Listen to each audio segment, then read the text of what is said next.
ఇప్పుడు అంటే త్రేతాయుగం, ద్వాపరయుగం, కలియుగంకి వచ్చేసిన కలియుగంలో ఇవాళ వస్తున్న కథలు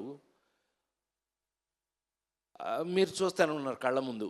నిన్నగా మొన్న చూసాం, ఆడెవడో చందనం దొంగ వాడు హీరో. సరే, హీరోల్లో మీనింగ్లు మారిపోయినాయి. నాకున్న అదృష్టం ఏంటంటే 48 సంవత్సరాలుగా I'm such a different hero. నువ్వు చెప్తుంటావు కదా, నాకు చిన్న ఫ్యాన్లేండి, చెప్తుంటావు కదా, అదేలే పెద్ద ఫ్యానేలే. సమాజంలో మన చుట్టూ ఉన్నటువంటి ఏమండి, లేడీ స్టైల్ రాడు హీరోనా, సన్నాసి అప్పులప్పారావు హీరోనా, పేకాటి పాపారావు హీరోనా, ఏపిల్లోడు దొంగ వాడు హీరోనా? కానీ సమాజంలో మన చుట్టూ మనతో పాటు మన పక్కనే ఉన్న క్యారెక్టర్స్ని తీసుకుని హీరోగా నటించి ఇంతకాలం మీ ముందున్న నేను ఈ రోజున హరికథ మేఘి పిచ్చగా ఉందా? సరే, పీపుల్ మీడియా విశ్వప్రసాద్,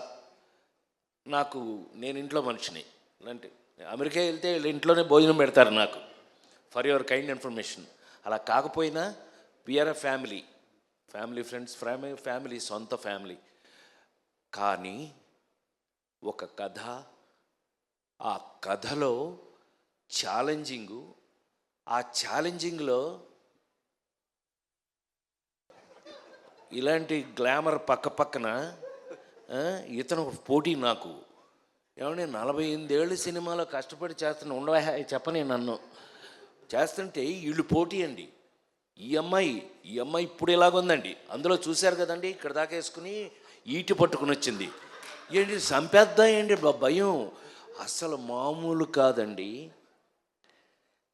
లేడీ స్టైలర్నైనా నేను నీకు చెట్టు కింద ప్లేడర్ ఇష్టం అయితే నేనేం చేయను దానికి. అహనా పెళ్ళంటి నుంచి చెట్టు కింద ప్లేడర్ల నుంచి ఏదో నా బతుకు నేను బతుకుతుంటే ఆ నలుగురు దగ్గర నుంచి మార్చారండి గేరు మార్చి కొడుతుంటే ఈ రోజున హరికథ ఫస్ట్ కంప్లైంట్ చేసి తర్వాత మంచిలోకి వెళ్తాను నేను. నువ్వు ఇది ఏమండి ఛాలెంజ్ చేసి చెప్తున్నాను నేను. ఇది చూశాక మీరందరూ ఈ వెబ్ సిరీస్ అనే మాటే వెంటంటేనే ఒకలా ఉంది నాకు. ఇది చూశాక ఇది థియేటర్లో ఎందుకు రిలీజ్ చేయలేదు మీరు అని మీరందరూ నన్ను తిట్టకపోతే నా పేరు మార్చి వేరే పెట్టుకుంటా. సత్యంగా చెప్తున్నా, నాకు ఇప్పటికే నమ్మబుద్ధి కావట్లా. హరికథ టీవీ ఏంటంటే, సారీ టు సే, సినిమా ఇంటికి వచ్చేసింది, థియేటర్ నుంచి సినిమా ఇంటికి వచ్చేసింది.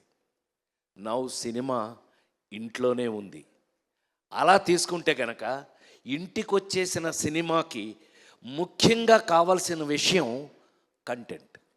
ఇవాళ అద్భుతమైన కంటెంట్తో ఇండియా వైడ్ నాకు ఎంత ఆశ్చర్యంగా ఉందంటే, థ్యాంక్స్ టు మా విశ్వ, దీన్ని డిస్నీ హాట్స్టార్ వాళ్ళు కొనేసుకున్నారు.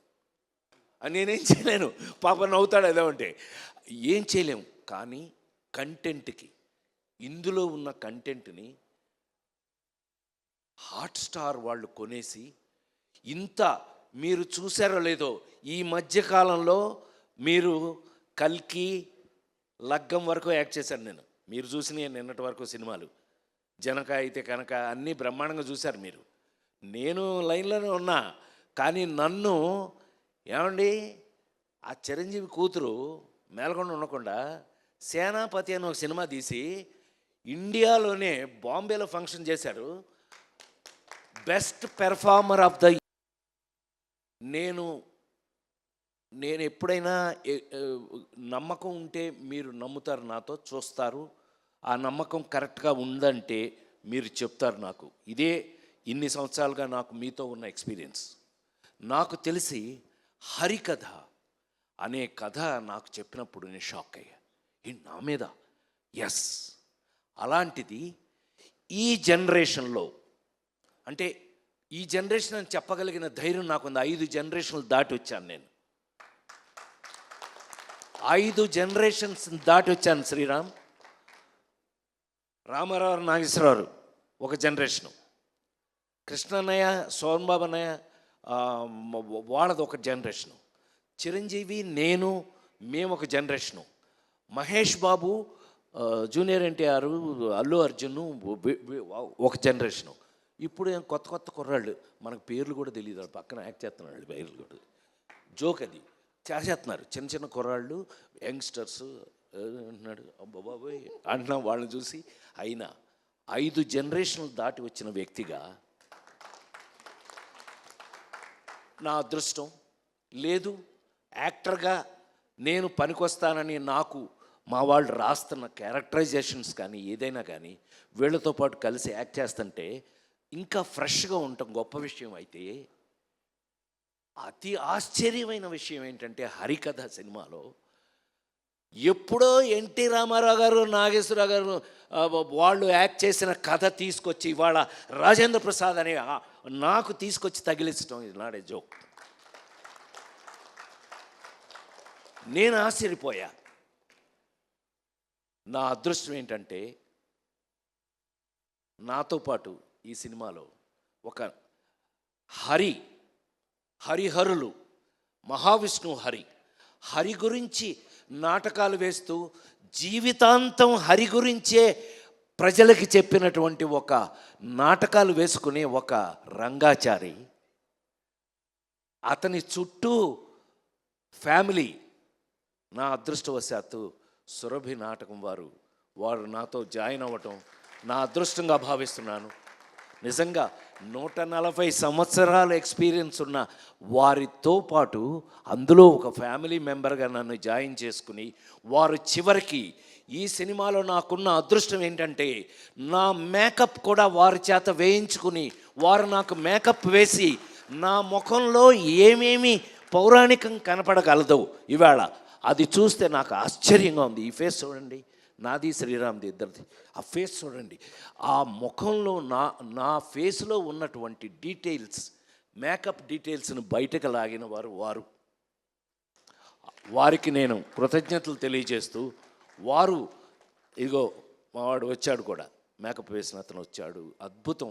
అతని వల్ల నా ఫేస్లో చివరికి ఇవాళ అంటే అతిగా మాట్లాడతానని మీరు అనుకోకపోతే కనుక ఈ ఆ మహావిష్ణు గెటప్ చూశాక పెద్ద ఆయన విశ్వవిఖ్యాత నట సార్వభౌమ నందమూరి తారక రామారావు గారి ఇంట్లో గొడ్ల చావిట్లో పుట్టిన నేను మళ్ళీ ఈ జనరేషన్లో ఈ క్యారెక్టర్లు వేసే అవకాశం రావడం నా పూర్వజన్మ సుకృతంగా భావిస్తూ, చిన్న ఒకళ్ళిద్దరు నాకు ఎస్ఎంఎస్లు అమెరికా నుంచి ఫోన్ కూడా చేసేవారు, రే పెద్ద ఆయనలా ఉన్నావురా అని. అది నాకు బ్లెస్సింగ్స్గా తీసుకుంటూ రామారావులా ఉండటం అంటే ఇట్ నాడే జోక్ అండి. ఈ జనరేషన్లో నాకు ఆ క్యారెక్టర్లు వేసే అవకాశం ఈ కథ ద్వారా రావటం, ఈ కథలో ఇది ముందే చెప్పం మీకు, దేవుడు ఎందుకు చంపుతాడు, దేవుడు ఇవన్నీ మీరు రేపు చూడండి. మీరు ఎట్లాగూ ఇప్పుడు ఇది పెద్ద కష్టమేం కాదు, మీరు థియేటర్లకి 1000 రూపాయలు పెట్టి ఏం కొనుక్కుని టికెట్ వెళ్ళక్కర్లా, మీరు ఇంట్లోనే హ్యాపీగా వేసుకుని థ్యాంక్స్ టు హాట్ స్టార్ చెప్పేస్తున్న మాస్టర్ ఏమనుకోవద్దు, అంటే చెప్పేయాలి, మనకున్న కడుపుమంటే మనం చెప్పాలి కదా. సో సినిమా ఇంటికి వచ్చేసింది. ఈవేళ మరి ఇంత గెటప్స్తో ఈ గెటప్స్ మేము ఎందుకు వేయవలసి వచ్చింది, అసలు దేవుడు చంపటం అనేది ఇప్పటిది కాదు. దేవుడు చంపడం ఎవడో రావణాసురుడు అంటాడు, లేకపోతే ఏ రాక్షసుడు మితిమీరినా వాడిని చంపడానికి దేవుడు రావాల్సిందే.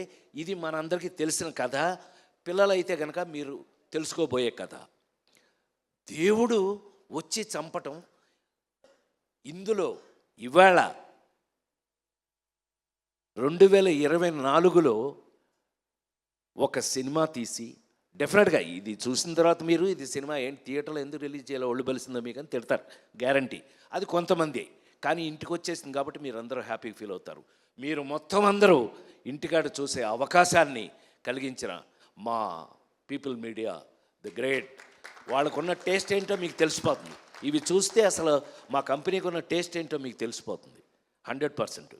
డెఫినెట్గా ఇలాంటి ఇంకెన్నో అద్భుతాలు నువ్వు ఇదే టేస్ట్ తోటి, నీకున్న టేస్ట్ నాకు తెలుసు కాబట్టి చెప్తున్నా, ఇలాంటి అద్భుతాలు ఇంకెన్నో చేయాలని, ఇది చేసినప్పుడు నిజంగా వచ్చిన అవకాశాన్ని మేము సద్వినియోగం చేసుకున్నామా లేదా, మ్యాగీ దీన్ని ఎంత అద్భుతంగా తీశాడా లేదా, వీళ్ళందరూ ఎలా నాతో యాక్ట్ చేసిన వాళ్ళందరూ కూడా వాళ్ళు నాకున్న అదృష్టం ఏంటంటే మా శ్రీరామ్తో సహా కూడా చేసేటప్పుడు, వర్క్ చేసేటప్పుడు నాకు అదొక గొప్ప గౌరవం దొరికింది ఈ సినిమాలో.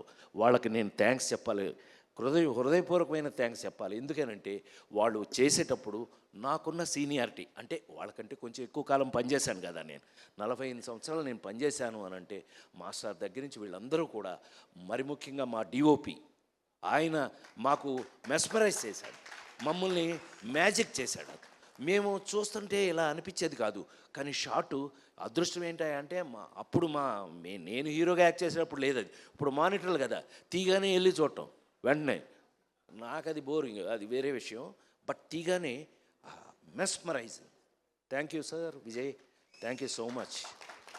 ఇది అంటే కొంచెం ఎక్కువ మాట్లాడానేమో ఇవాళ, అయినా 100% నేను గుండె మీద చేసుకుని 48 సంవత్సరాలు ఇంకా బాగా పనిచేస్తాను, నేను ఇంకా చాలా కాలం పనిచేస్తాను, మీరు భరించాలి, నన్ను తప్పదు. ఇలాంటి క్యారెక్టర్లు రాసేస్తుంటే మరి ఏం చేస్తామండి. ఇది చూశాక నన్ను మీరు డెఫినెట్గా మీ మనసులో మా రచయిత చెప్పినట్టుగా నేను కొంతకాలం మనసులో ఉండిపోతాను.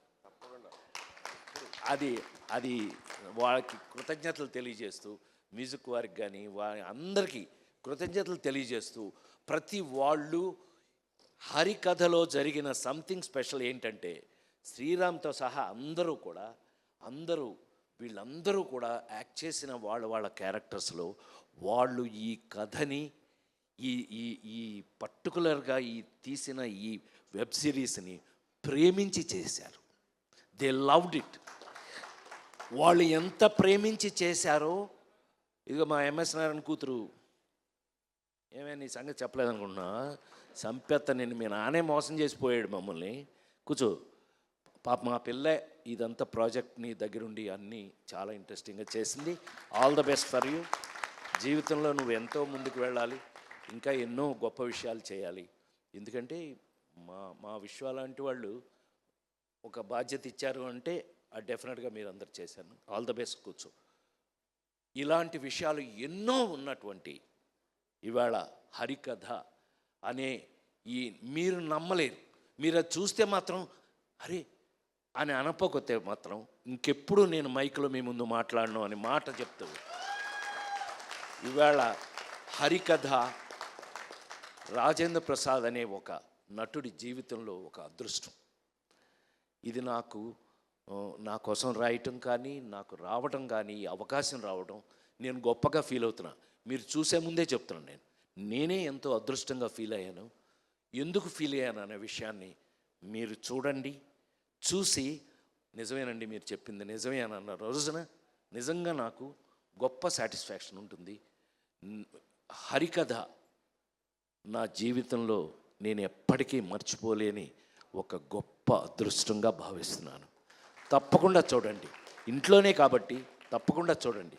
చూసి మీ అభిప్రాయాలను మాకు చెప్తారని మనస్ఫూర్తిగా కోరుకుంటూ, హరికథ సంభవామి యుగే యుగే, ప్రతి యుగంలోనూ జరుగుతుంది, కానీ కలియుగంలో వచ్చే ఒక అద్భుతమైన వెబ్ సిరీస్ హరికథ ఒక్కటే అని మరొకసారి మనం చేస్తాం. మీరు చూడండి, మళ్ళీ వీలైతే కనుక విశ్వ ఈ హరికథకి 4-5 గొప్ప ఫంక్షన్లు చేయాల్సి వస్తుంది. నీకు తప్పదు, ఏమి తప్పదు. కాబట్టి థ్యాంక్ యూ వెరీ మచ్. హరికథతో మళ్ళీ మీ ఇంట్లో కలుస్తా. Thank you sir, thank you so much. Cinema range ఎక్స్పీరియన్స్ని రాజేంద్ర ప్రసాద్ గారు ఈసారి ఫర్ ద ఫస్ట్ టైం మన